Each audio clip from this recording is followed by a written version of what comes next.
እያሉኝ ነው። ከአንድ አድማጭ ጋር ተገናኝተናል። አዎ ሄሎ ሄሎ ጤና ይስጥልን እንዴት ነሽ? እግዚአብሔር ይመስገን። ቤት ነው እንዴ ያለሽው? ተኝተሻል? አዎ ቤት ነኝ ያለሁት። ድምጽሽ የተጎዳ ሰው ድምጽ ይመስላል።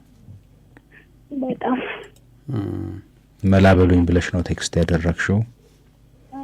ምን ደረሰብሽ? ምን ሆንሽ? ምን አስጨነቀሽ? ከጓደኛዬ ጋር ከፍቅረኛዬ ጋር ማለት ነው ፍቅር ከጀመርን 5 ወር ወደ 6 ወር አካባቢ እየተጠጋን ነው። እሺ። እና አሁን ላይ ያለንበት በቃ ሁሌ አይመቸኝም ነው እና እኔ ይውደደኝ ራሱ ምንም ላውቅ አልቻልኩም። በአሁኑ በፊት በጣም አሪፍ ነበረ፣ ግን አሁን ላይ ደግሞ አይመቸኝም ነው። በቃ ሰበቡ በጣም ብዙ ሰበብ ያመጣል፣ ግን እንደዛም ነው ስራ ስለሆነ ለመረዳት ሞክራለሁ። ስራ ስለሆነ ነው ስልክም ብዙ ጊዜ አነሳልኝም ስልክ። እሺ።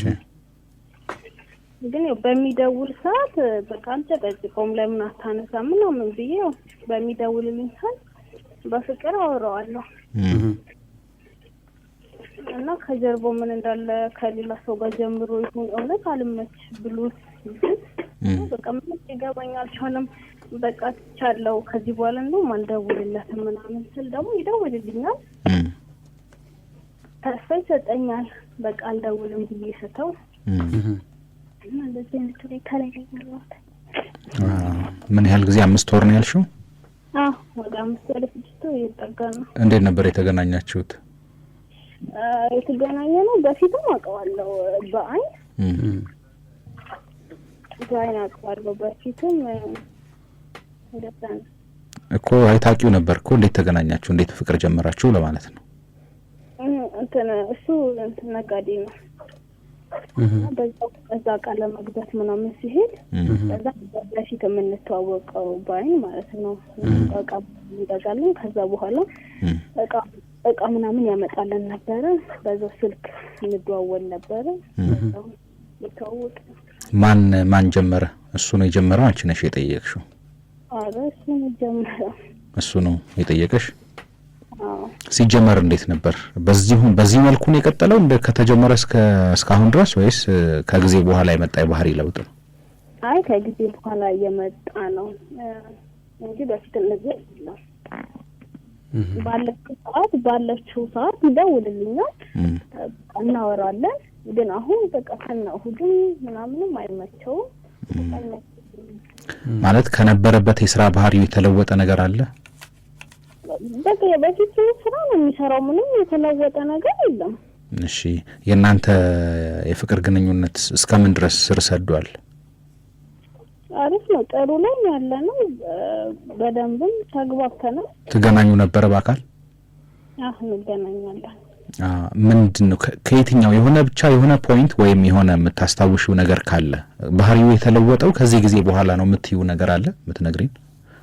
አይ በቃ ምንም ነገር የለም። ዝም ብሎ ነው ልውጥ ብሎ ያገኘሁት ማለት ነው። እንደው በድንገት? እንደው በድንገት ነው ተቀይሮ ያገኘሁት። ለምሳሌ ምን ለማለት ፈልጌ ነው? ለምሳሌ በአካል ተገናኝታችሁ ከነበረ ከዚህ ቀን በኋላ ምንትዩ ቀን ካለ እንደዚህ አይነት ነገሮች ካሉ ወይም ደግሞ የሆነ ነገር አይቶብሽ ተጨቃጭቃችሁ ምናምን? አይ እንደዛ የለም። ተጨቃጭቀንም ያየብን እንደው ምን ነኝ ያየውበት ነገርም ካለ ያለው ምን አየሽበት? እስኪ ንገሪን። ከሌላ ጋር ያወራ ነበርና እና ለቀን ስንገናኝ ስልክ ውስጥ ምናምን አየው። ከዛም በኋላ የበፊት ነው ምናምን አለኝና እኔ ደግሞ ስልኳን ወስጄ ለማለት ሞከርኩኝ። ልታወራኝ አልፈለገችም ልጅቷ ምናምን፣ ግን አየቆየ ነው አሁን አይደለም ምናምን አለችኝ ልጅቷ ማለት ነው። እኔ በፊት ላይ እናወራ ነበር አለችኝ። በቃ እኮ ይሄንን ካደረግሽ በኋላ ነው የተቀዛቀዘው? ኧረ አይደለም። አወቀኝ ማረግሽን እሱ አያውቅም። እድሜ ስንት ነው አሁን? 21 ዓመትሽ ነው። እሺ አንድ ሰፈር አንድ አካባቢ ናችሁ? አንድ አካባቢ አይደለንም። ከኛ የአንድ ሰዓት መንገድ አለ በእኛና በእነሱ ማለት ነው። እዚህ አዲስ አበባ ነሽ አንቺም እሱም እንደዛው ነው? አይደለም ሌላ ቦታ ናችሁ? ሌላ ቦታ ነው። ቅድም የመሰለን ምንድነው የሆነ ሱቅ አይነት ነገር ውስጥ የሚሰራ አንቺ ደግሞ ለመግዛት ስትሄጂ የተገናኛችሁ አይነት ነገር ነው ይመስላል ለተስፋ? አዎ ለካ አንቺ አንድ ሰዓት መንገድ እየሄድሽ ነው የምትገዢው? አይ አይደለም ይመጣል። በእኛ ጋር ገበያ አለ። ከኛ የነሱ ከተማ ትንሽ ከፍ ያለ ከተማ ነው። የት ነው አካባቢው? ወደ አርሲ ነው። አርሲ ነው። እሺ እና ይመጣሉ እኛ ጋር ገበያ በሚሆንበት ሰዓት በሳምንት ውስጥ 2 ያለ ገበያ እኛ ጋር ይመጣሉ። እዚህ መጥተው ይሸጣሉ። በዛ ታይም ላይ ነው። ስለዚህ አሁን እሱ በሳምንት 2 እናንተ ያላችሁበት አካባቢ ይመጣል? አዎ 2 ሲመጣ በሳምንት አትገናኙም? 2 አይ በዛ በስራ ቀን አይደለም በሌላ ቀን ነው እንጂ የምንገናኘው። 2ቷን ቀን አይደለም ሲመጣ 2ቷን ቀን የሚመጣው ለስራ ብቻ ነው የሚመጣው። ከዛ ውጪ ግን ትገናኛላችሁ? አይ እንዱ ባይነ ነው እንጂ አይደለም። ማለት ተገናኝታችሁ ጊዜ አታሳልፉ?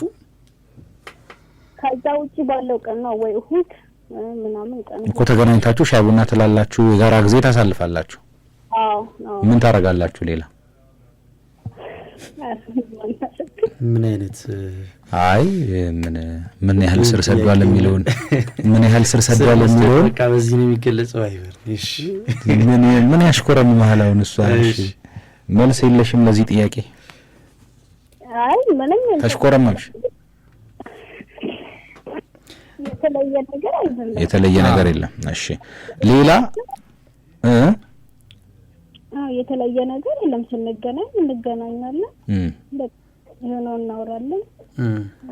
አሁን ያለበት ያው የፍቅር ግንኙነታችሁ ያለበት ደረጃ አሳሳቢ ነው ባንቺ አረዳድ? እሱስ ይሄንን ይረዳል? ታምኛለሽ እንደዛ እንደሚረዳ? እኔ ምን አውቃለሁ። በቃ ነው ታውሩት። እንደውም አሁን ራሱ እስቲ ትናንትና ማታ ደውዬልኝ ቆይ መች ቦታ አይደለም ደውልልሻለሁ አለ። ስንት ሰዓት አካባቢ ለምሳሌ ማታ? ትናንትና ማታ 1 ሰዓት አካባቢ። የስራ ባህሪው ያስመሽዋል? አዎ ያመሻል። እስከ ስንት ሰዓት ሊያመሽ ይችላል በስራ ቦታ?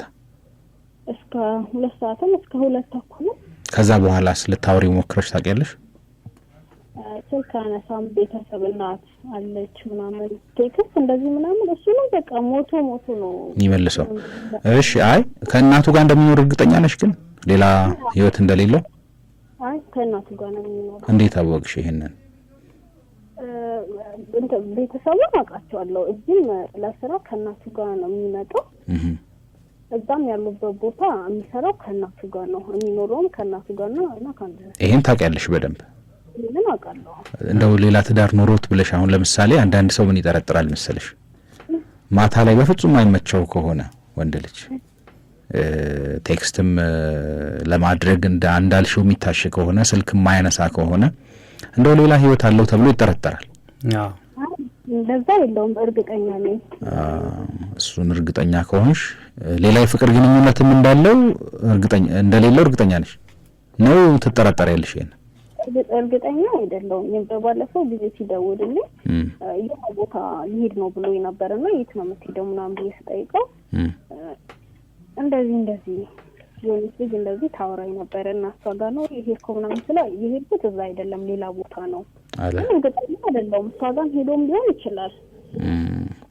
ግን አሁን ካንቺ ጋር በፍቅር ሆነው የሆነች ልጅ ታወራኝ ነበር ማለት ምንም የጫረብሽ ነገር አለ? ነው በቃ ምናልባት ሌላ ፍቅር ጀምሮ ነው ብዬ ነው ያሰብኩት። አዎ እኔ ግን አሁን የምጠይቅሽ ባጭሩ ትመልሽልኛለሽ። ስትደውይለት በደወልሽለት ሰዓት ያነሳል? በፈለግሽ ሰዓት ብትደውይ? አያነሳም። አሁን ብትደውይ አያነሳም? አያነሳም። ሮብ ቅዳሜ ምናምን አይመቸውም። እኔም አልደውልለትም። ማለት 24 ሰዓት ነው ሮብና ቅዳሜ የሚሰራው? አዎ ሮብና ገበያ ስለሆነ ገበያ ቀን ነው። አዎ ከገበያ መቼም ሌሊት አይደረግም። ገበያ መቼም እስከ ምሽት ድረስ ነው። ማታ ላይ 2 ሰዓትም 3 ሰዓትም መደወል ይቻላል አይደል? አዎ ይቻላል። ግን በዛ ሰዓት ላይ ደግሞ አነሳም በቃ ቤት። እሺ የሮብና የቅዳሜውን በዚህ እንለፍ። ቴክስት ስትልኪለት ይመልስልሻል ወዲያው ወይም? አይ መልስ አይመልስም። በቃ ሞቶ ነው የሚመልሰው። በስንት መከራ ምናምን ነው የሚመልሰው እንጂ አይመልስም። እሺ ራሱስ አስቦ ይደውልልሻል? በጣም ከስንት አለ በፊት ነው ይደውልልኛል፣ በፊት ላይ ማለት ነው። አሁን ላይ ግን ይሄ ጸባዩ እንትን ካለ ወዲህ አይደውልልኝም፣ ሲመችም አይደውልልኝም። በቃ ደወራ። እሺ እንገናኝ፣ የሆነ የጋራ ጊዜ እናሳልፍ ብሎስ ይደውላል? እንደዛ ይደውልልኛል፣ እንደዛ በፊት ላይ ማለት ነው። አሁን ላይ አይደለም። አሁን ላይ ለመገናኘት እኔም የሚመች እንትን ላይ አይደለም አሁን ላይ ማለት ነው። ይሄንን ያውቃል። እኔ እንገናኝ ሲለኝ እንደማይመቸኝ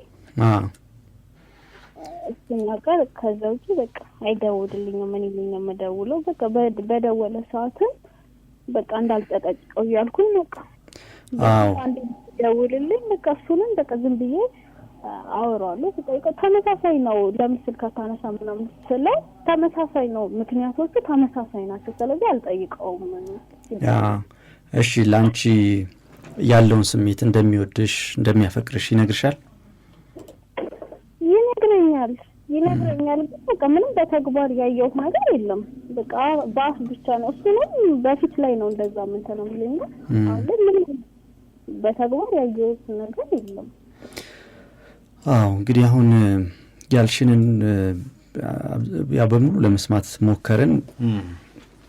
የምትለው አለ በርኒ የሚታይ ነገር? እኔ ያው ያላችሁ የፍቅር እድሜ 5 ወር አካባቢ ነው። በዛ ውስጥ ለውጦች አይተሻል። እሱ ላይ የሆነ ጥርጣሬዎች አሉሽ ውስጥሽ እንደተረዳሁት ከሆነ እና ምን ይመስለኛል አሁን እኔ እንደ እህቴ ነው መክረሽ፣ እንደ ባለሙያ አይደለም፣ ባለሙያዎች አይደለንም። ልታረግ የሚገባው ነገር ብዬ የማስበው ስትደውይም አይነሳ ከሆነ ወይም በፈለግሽው ጊዜ የማታገኘው አይነት ከሆነ ከዚህ በፊት ከነበረው ነገር ከተለወጠብሽ የሆነ ነገር አለ ማለት ነው። በቃ የስራ ባህሪው ካልተለወጠ፣ ቅድም ብዙ ጥያቄ ጠይቀንሻል። የስራ ባህሪ ለውጥ አድርጓል ወይ? ሌሎች ነገሮችም የተነሱ ነገሮች አሉ። የተለወጠው የሱ ባህሪ ብቻ ነው እንጂ በሱ ህይወት ዙሪያ የተለወጠ ነገር የለም እና ስለዚህ ስትደውይ የማይነሳ ከሆነ ልታደርጊ የሚገባው ነገር በቆንጆ ሁኔታ ስሜትሽን የሚገልጽ የጽሁፍ መልእክት ኤስኤምኤስ አድርገሽ አንቺም እየደከመሽ እንደሆነ በዚህ ሪሌሽንሺፕ ማስተካከል የሚችል ከሆነ ተነጋግራችሁ ተገናኝታችሁ ማስተካከል እንደምትችሉ እድል እንዳለው፣ ነገር ግን ያ ካልሆነ አንቺም እንግዲህ ወደ መቁረጡ መሄድ አለብሽ። ይሄ ለአንቺም ምክር ነው፣ ለሱ ብቻ አይደለም ቴክስት የምታደርጊለት እና በእንደዚህ አይነት የፍቅር ግንኙነት ውስጥ መቀጠል የለባትም የኔ እህት። እንደዛ ነው ማምነውና በተቻለ መጠን የመጨረሻ ስሜትሽን ሊያደርግ የሚገባውን ነገር ከሱ የምትጠብቂውን ነገር እንዳላደረገ ገልጸሽ እንድትነጋገሩ የመጨረሻ እድል ቴክስት ብታደርጊለት፣ ያ ካልሆነ ግን በእንደዚህ አይነት የህመም ስሜት ውስጥ ምልሽ ፍቅር ሰጥቶ መቀበል ነው፣ የጋራ ህይወት ነው፣ ወደፊት የሚታሰብበት ነው እና ያንን የማድረግ ችሎታው አቅሙም ከሌለው በእንደዚህ አይነት የስቃይ ህይወት ውስጥ መኖር የለብሽም ብዬ አስባለሁና ቴክስት አድርገሽለት ሀሳብሽን ገልጸሽለት ተወት ብታደርጊው ለተወሰነ ጊዜ ብዬ ነው ማስበው እኔ እንደ ወንድም። ቴክስት ማድረግን አድርጌለታለሁ። በጣም ረዥም የሆነ ቴክስት ጽፌለት አድርጌለታለሁ። ምን አለሽ? አልመለሰልኝም። አይቶታል፣ ግን ቴሌግራም ላይ አይቶታል፣ አልመለሰም።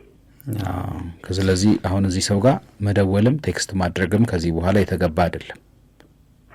ምናልባት አንቺ ጋር ተመልሶ የሚመጣ ሰው እንኳን ቢሆን ወደ አንቺ ልትስቢበት የምትችይው አንደኛው መንገድ የሚታየኝ ምንድነው፣ በቃ መተው ነው። ይሄን ሰው ወጥሻል፣ ህመም ሊኖረው ይችላል፣ ግን በቃ መተው ምትለዋለ። የሚታየኝ ነገር እኔ ያው በህይወታችን ቅድሚያ የምንሰጠው ነገር አለ አይደል? አንቺ በህይወትሽ አሁን በዚህ ሰዓት ስራ አለ፣ ከዛ ደግሞ ፍቅረኛ ይኖርሻል። ፍቅረኛሽን ይዘሽ በትዳር አብሮ ለመኖር ቅድሚያ እንሰጣለን እንደዚህ አይነት ነገሮች። እሱም እንግዲህ ስራው ልክ ነው፣ ስራ ሰው መስራት አለብን፣ ግን ሁላችንም ደግሞ ስራ እንሰራለን። ሲደወልልንም አንዳንድ ጊዜ ስልክ ላናነሳ እንችላለን፣ ያለንበት ሁኔታ የማይመች ሆኖ ሳናየው ቀርተን እንደዚህ አይነት ነገሮች ይኖራሉ። ግን ደግሞ ወዲያው ባየን ሰዓት፣ በሚመቸን ሰዓት፣ በሰዓታት ልዩነት ወይ በደቂቃዎች ልዩነት ደግሞ መልሰን እንደውላለን። ቅድሚያ ለምንሰጠው ነገር፣ ለምንወደው ለምናከብረው ቅድሚያ ለምንሰጠው። አንቺ በዚህ አይነት ህይወት ውስጥ ቅድሚያ የሚሰጥ የህይወት አጋሪ ትሆናለች ብሎ የሚያስብ ከሆነ እንደዚህ አይነት ነገሮች ማር በጣም ቀላል ነገር ነው። ይሄ በትንሹ ይህንን ኃላፊነት መወጣት የማይችል ከሆነ ያለሽን ስሜት በግልጽ ነግረሹ ቴክስት ልከሽለት የማይመልስልሽ ከሆነ በህይወቱ ቅድሚያ እየሰጠ ነው ወይ ላንቺ ካንቺ ጋር ለመኖር ፍላጎት ኖሮት ጊዜውን እያሳለፈ ነው ወይ የሚለው ጥያቄ ውስጥ ይገባል። እና በግልጽ እንግዲህ አንዴ ጽፈሽለታል እንደው ነገሮች እንደዚህ ቁርጥም እንዳይሉ በግልጽ ያለሽን አቋም አንድ ጊዜ ደግሞ አሳውቀሹ በአካል የሚሆን በርኔ እንዳለው በቴክስትም ነግረሹ የማይሆን ከሆነ ሊቆም ይገባዋል። የሚቀጥል ከሆነ ግን አንድ እድል ሰተሽ እንደው የመነጋገር ካሁን በኋላ እንደምንቀጥል ከሆነ ይሄ ነገር የሚስተካከል ከሆነ ነው የሚል የራስሽን አቋም ታስቀምጫለሽ ማለት ነው። እሺ እሺ በርቺ። እናመሰግናለን። አለን